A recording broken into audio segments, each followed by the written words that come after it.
وعلى آلك وأصحابك يا إمام الأنبياء والمرسلين اللهم صل وسلم على رسولك الكريم وآله الطاهرين رب اغفر وارحم وأنت خير الراحمين اللهم صل وسلم على رسولك الكريم وآله الطاهرين رب اغفر وارحم وأنت خير الراحمين۔ آج 1444 ہجری رمضان المبارک کا پہلا جمعۃ المبارک اور رمضان المبارک کی 2 تاریخ ہے۔ ہم سب دوست احباب اللہ رب العزت کے گھر نماز جمعہ کی ادائیگی کے لیے حاضر ہیں۔ رب کی بارگاہ میں دعا کرتے ہیں خالق کائنات ہماری اس حاضری کو اپنی بارگاہ میں شرف قبولیت عطا فرمائے۔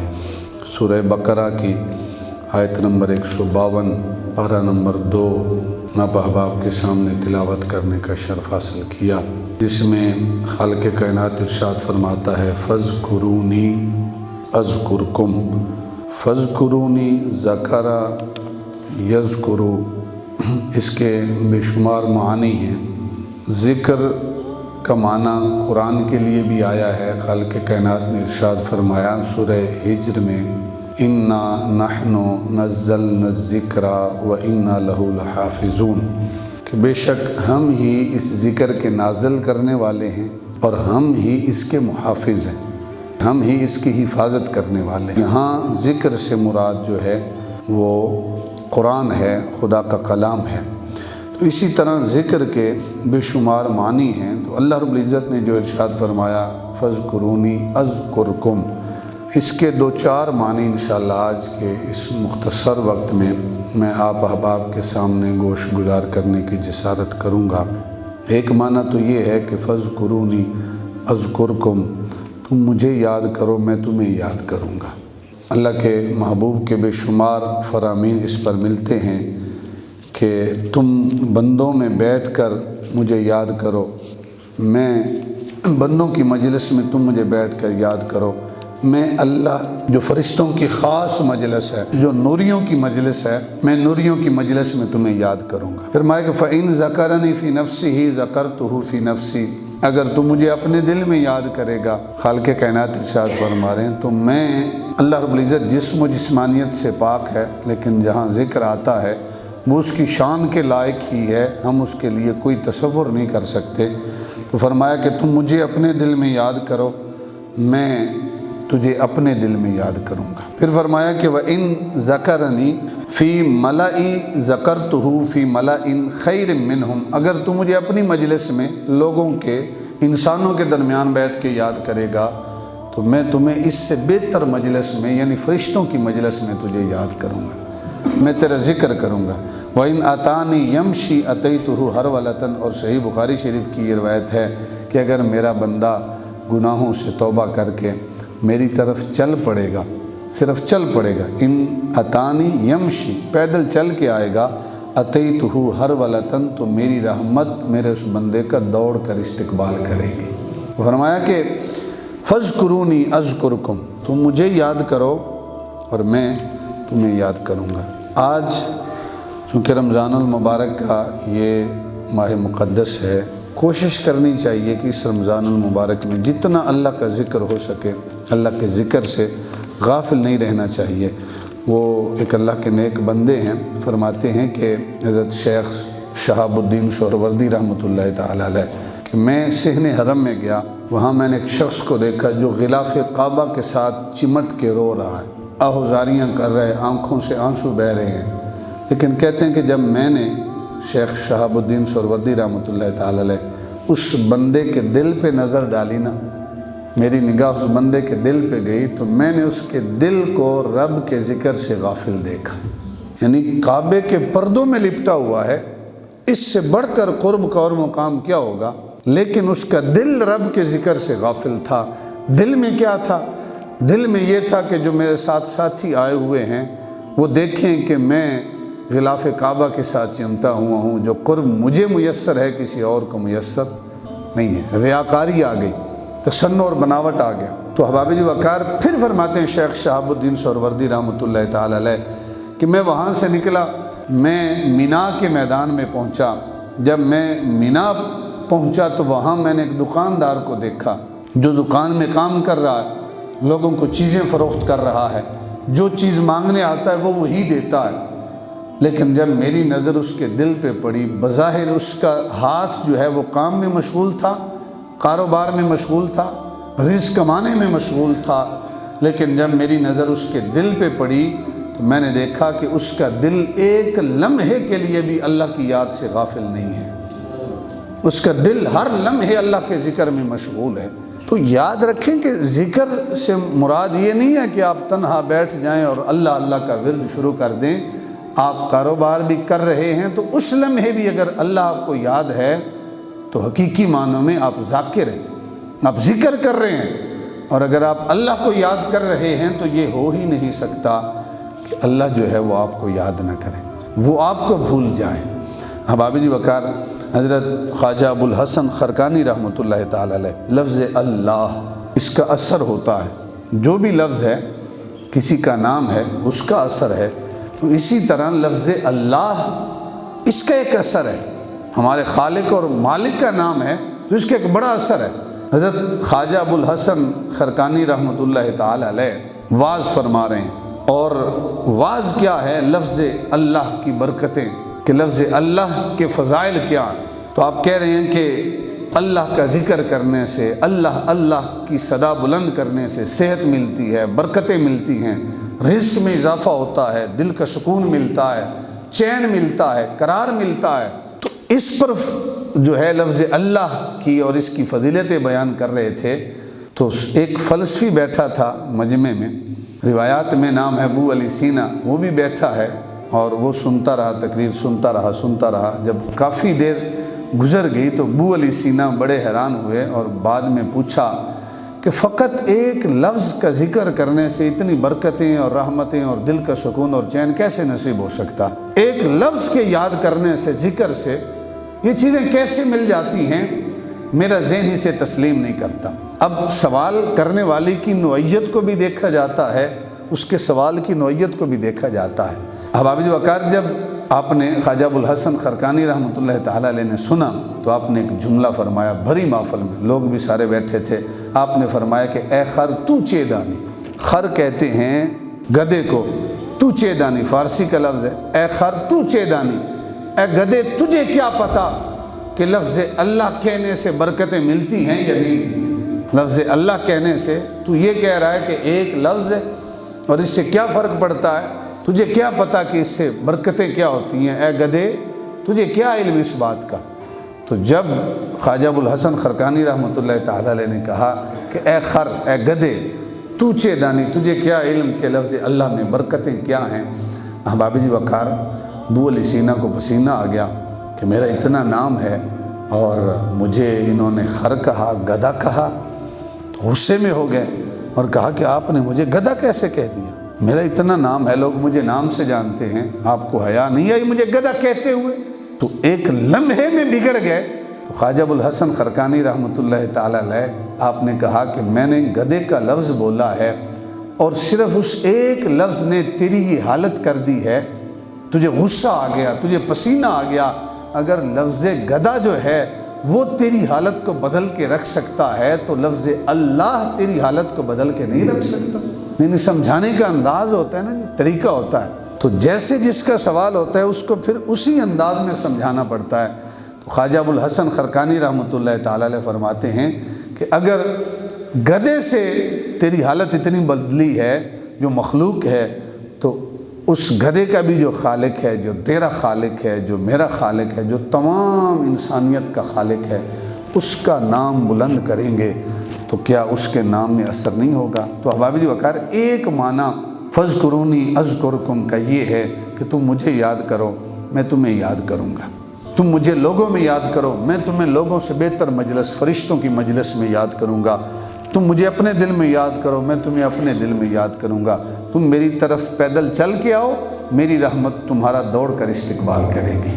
اور پھر بابرکت رمضان کی گھڑیاں ہیں، جتنا ہو سکے کوشش کرنی چاہیے، ہر لمحے اپنی زبان کو اللہ کے ذکر سے تر رکھنا چاہیے۔ دوسرا معنی فاذکرونی اذکرکم، کہ ایک اور مفہوم جو ہے وہ یہ بنتا ہے کہ تم اگر میری اطاعت کرو گے تو میں مخلوق کو تمہاری اطاعت کا حکم دوں گا، یعنی تم اگر میری اطاعت کرو گے تو میں اپنی مخلوق کو حکم دوں گا کہ میری مخلوق تمہاری اطاعت کرنا شروع کر دے گی۔ اگر تم میری اطاعت کرو گے تو میں مخلوق کو تمہاری اطاعت پہ لگا دوں گا۔ اب آسان سی بات ہے، اللہ کے ایک نیک بندے ہیں، وہ کہتے ہیں کہ میں اپنے گدھے سے محسوس کر لیتا ہوں کہ میرا رب مجھ سے راضی ہے یا نہیں ہے۔ کہا وہ کیسے؟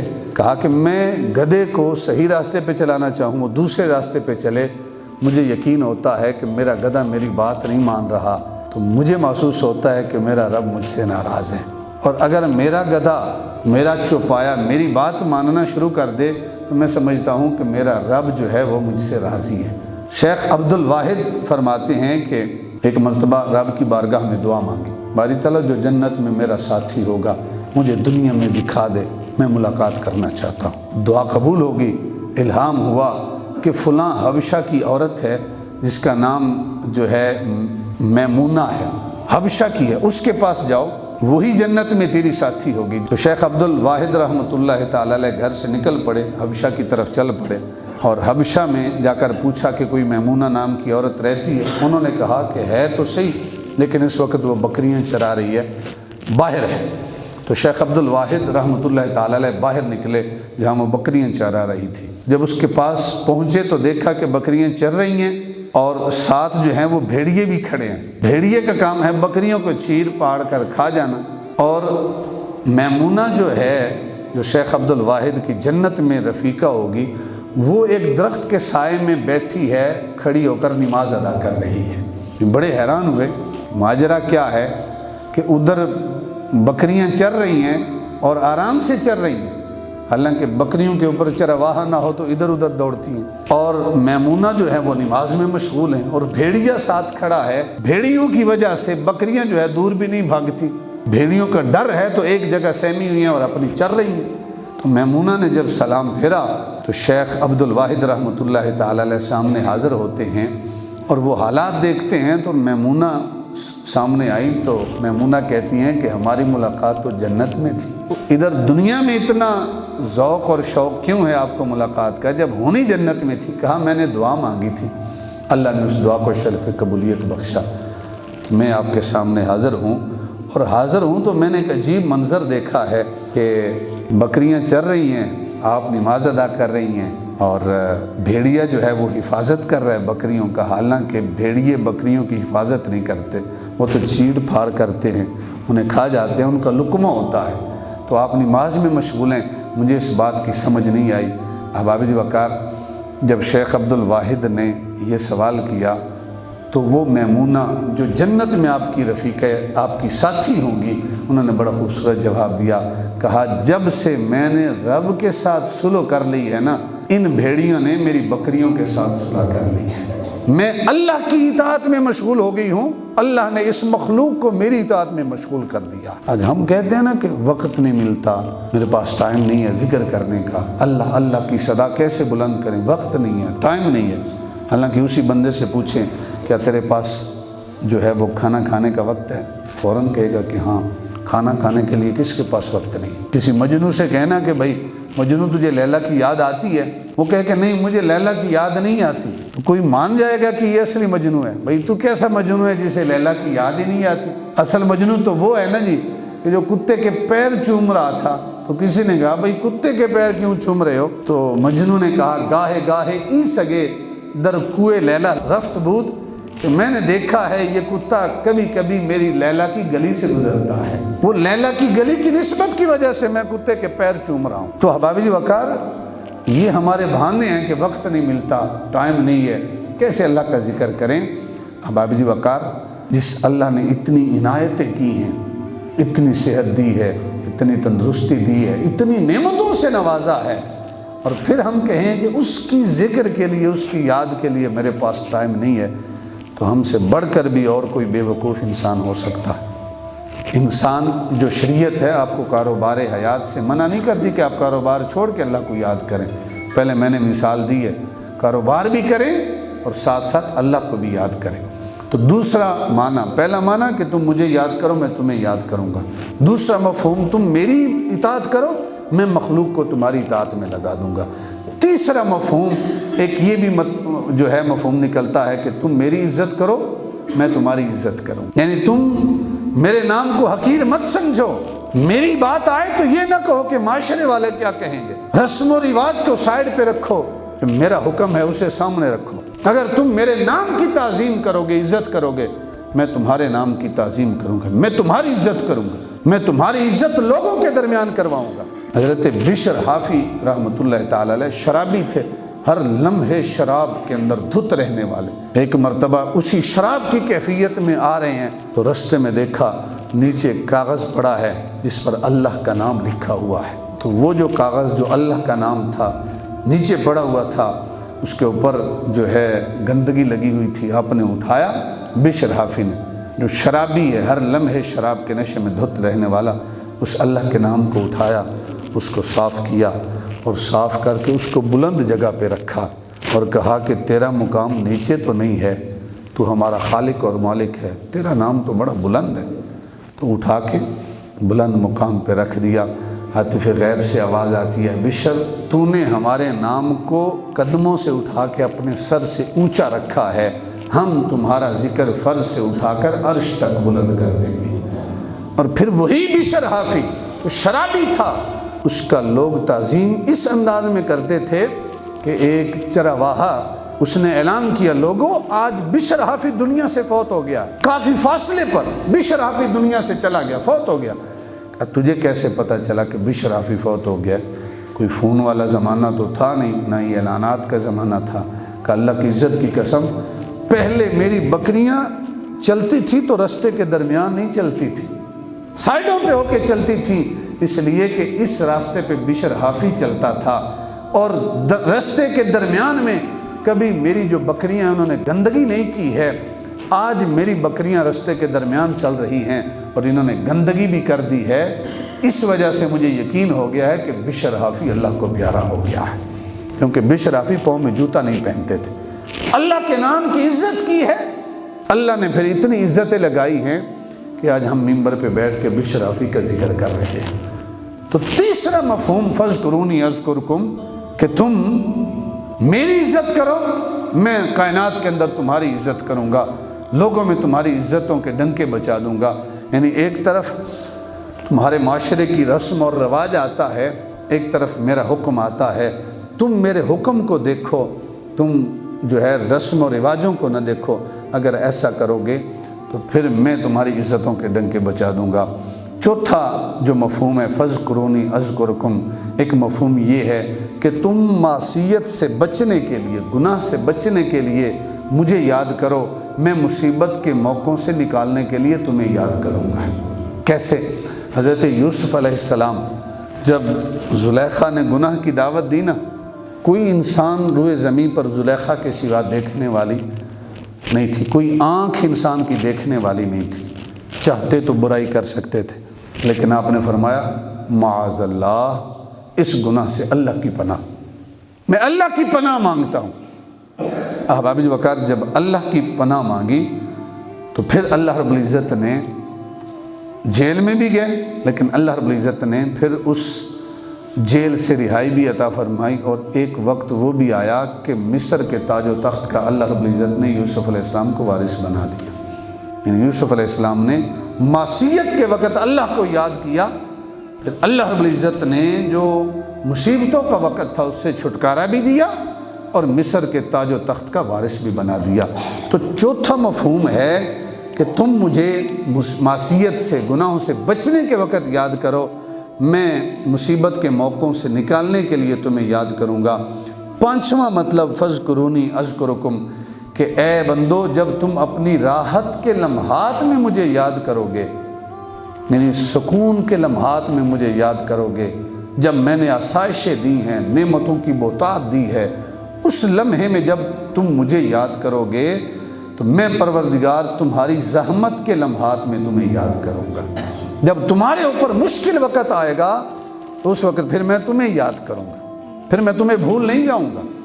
یعنی اللہ نعمتیں دے تو پھر اللہ کو بھول نہیں جانا چاہیے، آسائشیں دے اللہ کو بھول نہیں جانا چاہیے، اللہ نعمتوں کی بہتات دے دے، رزق کی بہتات دے دے تو ہمیں یہ نہیں کہنا چاہیے کہ یہ جو روزے ہیں یہ تو غریبوں کے لیے ہیں جن کو کھانے کے لیے نہیں ملتا، ہم تو امیر کبیر ہیں، ہم روزے کیوں رکھیں؟ نہیں، آپ ان آسائشوں میں اللہ کو یاد رکھیں، جب تمہارے اوپر مشکل گھڑی آئے گی پھر اللہ تمہیں یاد رکھے گا۔ بنی اسرائیل کی ایک عورت تھی، وہ جنگل میں سے گزر رہی ہے، ایک بھیڑیا آیا، شیر آیا، اس نے اس عورت کے اوپر حملہ کر دیا۔ چھوٹا سا اس کا شیر خوار بچہ، وہ بھی اس عورت کے ہاتھوں میں ہے۔ جب اس نے حملہ کیا اس کے ہاتھ سے وہ بچہ گرا، عورت نے، اس شیر نے اس بچے کو اپنے منہ میں دبوچا اور لے کر بھاگ گیا۔ جب ماں سے اس کا بیٹا چھن جائے تو ماں کی ممتا تو تڑپتی ہے، تو اس ماں نے اس شیر کی طرف دوڑنا شروع کر دیا اور زبان سے آہ نکلی کہ کون ہے جو اس لمحے میری مدد کرے گا۔ احباب وقار، جنگل میں ہے، کوئی نظر آنے والا بندہ نہیں، اچانک ایک شخص دیکھا جو دوڑتا ہوا آ رہا ہے، اس نے شیر کے منہ سے اس عورت کے بچے کو صحیح سلامت واپس لیا اور اس عورت کو وہ بچہ دیا۔ وہ عورت کہتی ہے، اللہ کے بندے تو کون ہے جس نے اس گھڑی میں میری مدد کی جب جنگل میں کوئی انسان نام کی شے مجھے نظر نہیں آ رہی تھی؟ کہا میں اللہ کا فرشتہ ہوں۔ کہا یہ میری مدد کیسے؟ کہا ایک وہ وقت تھا جب تو کھانا کھا رہی تھی، تیرے منہ میں روٹی کا لقمہ تھا اور تیری دروازے پہ کسی سائل نے دستک دی، کسی بھوکے نے دستک دی، اور اس نے کہا میں بھوکا ہوں، اگر مجھے روٹی کا ایک لقمہ مل جائے، تو تو نے وہ جو لقمہ تیرے منہ میں تھا اس کے سوا تیرے پاس کچھ دینے کے لیے نہیں تھا، تو نے اپنے منہ سے وہ روٹی کا لقمہ نکالا اور سائل کو دے دیا تاکہ اس کی بھوک مٹ جائے۔ جب تو نے اللہ کے نام پہ اپنے منہ کا لقمہ ایک سائل کو دے دیا، آج اللہ نے شیر کے منہ کا لقمہ جو تیرا بیٹا تھا اس سے چھڑا کے اللہ نے تجھے صحیح سلامت واپس کر دیا ہے۔ تو احباب وقار، اگر تم راحت کے مرحلے میں، آسائشوں کے موقع پر اللہ کو یاد کرو گے تو جب تکلیف تمہارے اوپر آئے گی پھر اللہ رب العزت اس لمحے تمہیں بھی یاد کرے گا۔ اللہ رب العزت پھر تمہیں فراموش اور بھول نہیں جائے گا۔ جب میں نے یہ بات پڑھی مجھے عجیب لگا کہ یہ کیسے ہو سکتا ہے کہ منہ کا لقمہ کوئی کسے کیسے دے سکتا ہے، لیکن پھر جب آج میں نے اپنی حالت دیکھی کہ آج ایک جو آٹے کا تھیلا ہے اس کے لیے کتنے لوگ مر رہے ہیں، ابھی تو ایک لقمہ ہے نا جی۔ اور میں نے ایک ویڈیو دیکھی، سندھ کا وہ شاید سرزمین تھی جس میں یہ جو ناپاک پانی ہوتا ہے نا جی، جس کو اب چھپڑ والا کہتے ہیں، اس پانی کے اندر وہ کھڑے ہو کے ویڈیو بنا رہا تھا اور وہ کہہ رہا ہے کہ ہمارے پینے کے لیے ہمارے پاس صاف پانی نہیں ہے۔ اس نے گلاس بھرا، اس نے کہا وہ گندگی جس کے اندر واضح نظر آ رہا تھا کہ مٹی مکس پانی ہے، اس نے گلاس بھرا اور اس ویڈیو کے اندر اس نے پیا۔ اس نے کہا کہ ساری عوام یہاں یہ پانی پی رہی ہے۔ اس لیے میں کہتا ہوں کہ اکثر ہمارے ہاں پانی کا یہاں پہ ضیاع بہت زیادہ ہے، نہیں ہم قدر نہیں کرتے۔ وضو کر رہے ہیں تو ٹوٹی ہماری فل چلی ہوئی ہوگی، اس لیے کہ ہمارے پاس پانی بے شمار ہے۔ اگر نہ ہوتا وہ جوڑ کا پانی پینے کے اوپر ہم مجبور ہوتے تو پھر ہمارے پاس بھی پانی کی قدر ہوتی۔ تو احباب وقار، اللہ کی نعمتیں ہیں تو ان کو ضائع نہ کریں، ان کی قدر کریں۔ پھر احباب وقار اس کا ایک اور معنی، ایک اور مفہوم، فذکرونی اذکرکم، ایک مفہوم یہ بھی بنتا ہے کہ تم مجھے معذرت سے یاد کرو، میں پروردگار تمہیں مغفرت کے ساتھ یاد کروں گا۔ معذرت کے ساتھ کیا؟ اپنے گناہوں پر نادم ہو کر، اپنے گناہوں پر آنسو بہا کر مجھے یاد کرو، میں تمہیں مغفرت کے ساتھ یاد کروں گا۔ اب اس کی مثال یونس علیہ السلام نے اللہ کی منشا اور اجازت کے بغیر اپنے شہر والوں کو چھوڑا، اپنی امتیوں کو چھوڑا اور دریا کے کنارے چلے گئے۔ جب وہاں گئے مچھلی آئی، اس نے ایک لقمہ لیا، یونس علیہ السلام کو اپنے پیٹ میں نگل لیا۔ جب یونس علیہ السلام مچھلی کے پیٹ میں گئے تو وہ مچھلی جو ہے وہ سمندر کی تہہ میں گئی۔ جب سمندر کی تہہ میں پہنچی تو یونس علیہ السلام نے وہاں دیکھا کہ آواز آ رہی ہے، لا الہ الا اللہ، لا الہ الا اللہ۔ یونس علیہ السلام پوچھتے ہیں باری تعالیٰ یہ آواز کیسی؟ تو آواز آتی ہے کہ اے میرے پیارے یونس، یہ سمندر کی تہہ میں جو کنکر پڑے ہیں نا وہ میرا ذکر کر رہے ہیں، لا الہ الا اللہ کی صدا بلند کر رہے ہیں۔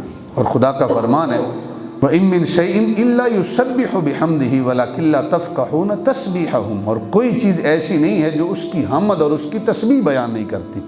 وَلَكِن لَّا تَفْقَهُونَ تَسْبِيحَهُمْ، لیکن تم لوگ اس کی تسبیح کو سمجھتے نہیں۔ کہ جو ہر شے ہے اللہ کی مخلوق اللہ کے ذکر میں، اللہ کی تسبیح میں مگن ہے۔ فقط انسان ہے جو کہتا ہے کہ میرے پاس تو ٹائم نہیں، نماز پڑھنے کا ٹائم نہیں، اللہ کا ذکر کرنے کا ٹائم نہیں۔ اس سے بڑی بدبختی اور کیا ہوگی۔ احباب وقار، جب یونس علیہ السلام نے کنکریوں کو کلمہ پڑھتے ہوئے سنا تو ان کی توجہ اور زیادہ اللہ تعالیٰ کی طرف ہوئی، اور انہوں نے مچھلی کے پیٹ میں پڑھنا شروع کر دیا، کیا؟ لا الہ الا انت سبحانک انی کنت من الظالمین۔ تو ہی پاک ہے، تو ہی الہ ہے، تیرے سوا کوئی نہیں الہ۔ انت سبحانک، تو پاک ہے، تو ہر عیب سے پاک ہے۔ انی کنت من الظالمین، بے شک میں ہی قصوروار ہوں، میں ہی بغیر تیری اجازت کے اپنی قوم کو چھوڑ کے چلا گیا۔ تو مچھلی کے پیٹ کے اندر رہ کے اپنے رب کو یاد کیا، اور اللہ کے نبی ہیں، کہتے ہیں کہ میں ہی مجرم ہوں، میں ہی گناہ گار ہوں، مجھ سے خطا سرزد ہوئی ہے۔ انی کنت من الظالمین، اللہ کے نبی ہیں، ویسے ہم خطا اللہ کے نبی کی طرف منسوب نہیں کر سکتے۔ احباب وقار، جس طرح یونس علیہ السلام مچھلی کے پیٹ میں ہیں، اگر میں آپ لوگوں کے سامنے بیان کروں تو آج کا انسان بھی کسی نہ کسی مچھلی کے پیٹ کے اندر ہے۔ کوئی ہے جس کے لیے مچھلی کا پیٹ وہ دکانداری ہے، کوئی ہے جس کے لیے مچھلی کا پیٹ بیوی ہے، کسی کے لیے مچھلی کا پیٹ بچے ہیں، کس کے لیے کوئی دنیا کی عورت ہے جس کی یاد میں مگن ہے اور رب کے ذکر سے غافل ہے۔ تو یونس علیہ السلام جب مچھلی کے پیٹ میں ہے، آج بھی جب کسی پر مصیبت آتی ہے تو کہتے ہیں کہ آیت آنا کہ انی کنت من الظالمین۔ جب انسان اپنے گناہوں کا اعتراف کرتا ہے پھر اللہ تعالیٰ مغفرت کے ساتھ اس کو یاد کرتا ہے۔ احباب وقار، اب اللہ رب العزت نے خود ارشاد فرمایا کہ فلولا انہ کان من المسبحین، چنانچہ اگر وہ تسبیح کرنے والوں میں سے نہ ہوتے، یونس علیہ السلام مچھلی کے پیٹ میں تسبیح کرنے والوں میں سے نہ ہوتے، للبث فی بطنہ الی یوم یبعثون، تو اس دن تک مچھلی کے پیٹ میں رہتے جس دن مردوں کو زندہ کیا جائے گا، اس دن تک مچھلی کے پیٹ میں رہتے۔ لیکن جب یونس نے ہمیں یاد کیا، یونس علیہ السلام نے لا الہ الا انت سبحانک انی کنت من الظالمین، تو پھر 40 دنوں کے بعد ہم نے یونس علیہ السلام کو مچھلی کے پیٹ سے چھٹکارا عطا کیا۔ تو آپ بھی دکانداری ضرور کریں، لیکن اللہ کے ذکر سے غافل ہو کے نہیں، بیوی بچوں کے